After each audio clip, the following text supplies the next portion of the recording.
திமிழ் காளைன்னு சொல்லாலே வீரம் தான். அதனுடைய திமிழை சொன்னாலே ஒரு கூஸ்பம்ஸ் வரதான் செய்யும். திமிழ் அப்படிங்கிற பெயர்ல லா ராஜ்குமார், டைரக்டர் லா ராஜ்குமார் சார் அவர்கள் இந்த புத்தகத்தை எழுதி வெளியிட்டிருக்காங்க. இவங்க யாருன்னு உங்களுக்கு நல்லாவே தெரியும். பேட்டை காளி, அண்ணனுக்கு ஜே அப்படின்னு 2 அருமையான படங்களை நமக்கு கொடுத்த ஒரு அருமையான படைப்பை தந்தவர் தான் லா ராஜ்குமார் சார்.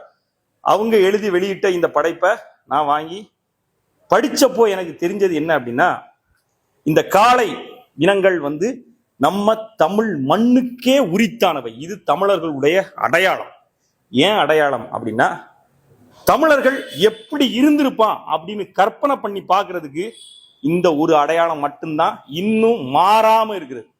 தமிழருடைய உடல் வலிமை, நம்ம பிள்ளைகள் எப்படி கட்டுமஸ்தா இருந்தா அதெல்லாம் மாறி மாறி இன்னைக்கு வந்துருச்சு. இன்னைக்கு வேற மாதிரி இருக்கிறோம். நம்ம அடையாளத்தை நம்ம தொலைச்சிட்டோம். ஆனா அடையாளம் தொலைக்கப்படாத அன்னையிலிருந்து இன்னைக்கு வரைக்கும் அப்படியே இருக்கிற ஒரு விஷயம்தான் இந்த காளை. இது நம்மளுடைய அடையாளம்.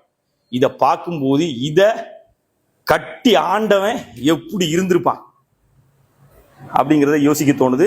அது போக இந்த ஜல்லிக்கட்டு எதுக்காக நடத்தப்படுது, இதை அழிக்கிறதுக்கு என்னென்ன விஷயங்கள் நடக்குது, அது எதனால நடக்குது, இந்த மாட்டு இனங்கள் எப்படிப்பட்டது, நிறைய விஷயங்களை அப்படியே படிக்க உள்ள கொண்டு போய் நம்மளை சிந்திக்க வைக்குது.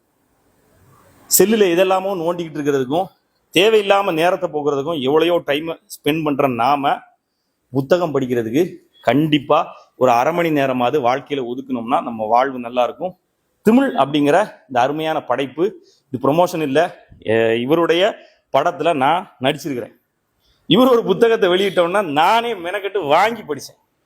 ஓகே, படிச்சப்போ உண்மையிலேயே அவர் படம் எடுக்கும்போது என்ன நம்ம ஒரு விஷயத்துக்குள்ள கொண்டு போறாரோ அதே மாதிரி இந்த படைப்புக்குள்ளேயும் இந்த புத்தகத்துக்குள்ளேயும் அப்படியே டிராவல் பண்றது ரொம்ப அருமையா இருந்துச்சு. நீங்க படிச்சா உங்களுக்கும் நிறைய சிந்தனைகளை உருவாக்கும், ஒரு கூஸ்பம்ஸ்குள்ள கொண்டு போகும்னு நம்புறேன். திமிழ் ஒரு அருமையான படைப்பு. வேணுங்கிறவங்க நக்கீரன் பதிப்பகத்தில் இருக்கு, வாங்கி படிச்சுக்கலாம். நன்றி.